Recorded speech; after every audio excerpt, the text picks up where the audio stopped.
കൂട്ടുകാർക്കും ഇന്നത്തെ എൻ്റെ വിശേഷങ്ങളിലേക്ക് സ്വാഗതം. എല്ലാവരും സുഖമായിരിക്കുന്നോ? അപ്പോൾ എൻ്റെ ചാനൽ ആദ്യമായി കാണുന്നവരുണ്ടെങ്കിൽ ഒന്ന് സബ്സ്ക്രൈബ് ചെയ്തു വേണം കാണുവാൻ. വീഡിയോ ഇഷ്ടപ്പെട്ടാൽ ലൈക്കും ഷെയറും ചെയ്യാൻ മറക്കരുത് കേട്ടോ. അപ്പോൾ രാവിലെ തന്നെ ചായയുടെ പരിപാടിയാണ് കേട്ടോ. നല്ല ആട്ടും പാലാണ് കേട്ടോ ഇത് ഒഴിച്ചു കൊടുക്കുന്നത്. കുട്ടികൾക്ക് ഔഷധ ഗുണമുള്ള ആട്ടുംപാൽ. അങ്ങനെ രാവിലെ ക്യാൻഡിൽ വെട്ടി തിളച്ച വെള്ളം ഉണ്ടായിരുന്നു കേട്ടോ. അപ്പോൾ അതിലേക്ക് ഒഴിച്ചു കൊടുത്ത് പെട്ടെന്ന് തന്നെ ചായയൊക്കെ റെഡിയാക്കി എടുക്കാനുള്ള പരിപാടിയിലാണ് കേട്ടോ. അപ്പോൾ രാവിലെ തന്നെ ഇന്നും ദോശയും ചമ്മന്തിയും തന്നെയാണ് കേട്ടോ ഇന്നും ഞങ്ങളുടെ ബ്രേക്ക്ഫാസ്റ്റ്. എന്താണെന്ന് വെച്ചാൽ മോൾക്കും മോനും തീരെ വയ്യ കേട്ടോ. അവരെയും കൊണ്ട് ഹോസ്പിറ്റലിലേക്കൊന്ന് പോകണം. അപ്പോൾ വേഗം തന്നെ രാവിലത്തെ ബ്രേക്ക്ഫാസ്റ്റ് തയ്യാറാക്കുന്നതിൻ്റെ ഒരു തിരക്കാണ് കേട്ടോ. അങ്ങനെ ചായയൊക്കെ റെഡിയായിട്ടോ. അതിനുശേഷം തക്കാളി ചമ്മന്തി വേഗം റെഡിയാക്കാനുള്ള പരിപാടിയിലേക്ക് കടന്നു കേട്ടോ. അങ്ങനെ ഒരു പാന് ആവശ്യത്തിന് വെളിച്ചെണ്ണ ഒഴിച്ച് സബോളയും തക്കാളിയും പാകത്തിന് ഉപ്പും ഇട്ട് കൊടുത്ത് ഒന്ന് തീ കുറച്ച് വെച്ചു കേട്ടോ. അങ്ങനെ തന്നെ വേഗം തന്നെ ദോശ റെഡിയാക്കാനുള്ള പരിപാടിയിലേക്ക് കടന്നു കേട്ടോ. ഇപ്പോൾ നിങ്ങൾ കരുതുന്നുണ്ടാവും എന്തിനാണ് ഇങ്ങനെ വെപ്രാളം പിടിക്കണേന്ന്.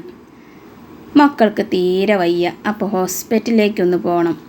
അപ്പോൾ കുട്ടികളെ ഹോസ്പിറ്റലിൽ കൊണ്ടുപോയി കാണിക്കാൻ പോകുന്നതിന് മുന്നേ രാവിലത്തെ ബ്രേക്ക്ഫാസ്റ്റ് റെഡിയാക്കുന്നതിൻ്റെ ഒരു ധൃതിയിലാണ് കേട്ടോ.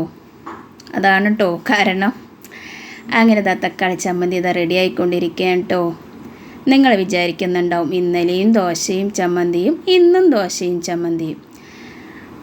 പക്ഷേ മക്കൾക്ക് എന്തെങ്കിലും വയ്യാതൊക്കെ വന്നാൽ അവർക്ക് ദോശയും ചമ്മന്തിയൊക്കെ കൊടുത്താൽ വേഗം തിന്നും കേട്ടോ. വേറെ എന്തുണ്ടാക്കി കൊടുത്താൽ ഇല്ലെങ്കിലും ദോശയും ചമ്മന്തിയും കിട്ടുക അവൾക്ക് വളരെ ഹാപ്പിയാണ് കേട്ടോ മക്കൾ. അങ്ങനെ ചോറിനുള്ള തീയൊക്കെ പൂട്ടി അരിയൊക്കെ അടുപ്പത്തിട്ട് കേട്ടോ. അതിനുശേഷം കുറച്ച് തുണികൾ തിരുമ്മാനുണ്ടായിരുന്നു. അതൊന്ന് മിഷ്യത്തിലിട്ടൊന്ന് കറക്കി തുണികളൊക്കെ ഒന്ന് തോരയിട്ടിട്ടോ. അതിനുശേഷം ചോറ് നന്നായി തിളച്ച് ചോറൊക്കെ വെന്ത് വന്നിട്ടുണ്ട് കേട്ടോ. അതൊക്കെ ഒന്ന് വാർത്ത് വെച്ചു. മക്കൾക്ക് വയ്യാതായാൽ വളരെ വിഷമമാണ് കേട്ടോ. അന്നത്തെ ദിവസം ഒരു സമാധാനം ഉണ്ടാവില്ല കേട്ടോ. അങ്ങനെ ഞാൻ ഹോസ്പിറ്റലിൽ എത്തി കേട്ടോ. അങ്ങനെ വളരെ ആൾക്കാർ കുറവാണ് കേട്ടോ. അകത്ത് വന്ന് നോക്കിയപ്പോഴുണ്ട് കുറേ പേര് ഇരിക്കുന്നുണ്ട് കേട്ടോ. അങ്ങനെ ടോക്കനൊക്കെ എടുത്ത് ഡോക്ടറൊക്കെ കാണിച്ച് അങ്ങനെ ഞങ്ങൾ വീട്ടിലേക്ക് വന്നപ്പോഴുണ്ട് നല്ല രുചികരമായ പരിപ്പും കൂർക്കൊക്കെ ഇട്ട് നല്ല അടിപൊളി ടേസ്റ്റിയായ കറി വെച്ചിട്ടുണ്ട് കേട്ടോ ഉമ്മ. അങ്ങനെ മക്കൾക്കുള്ള ഫുഡൊക്കെ കൊടുത്ത ശേഷം മരുന്നൊക്കെ കൊടുത്തിട്ടോ.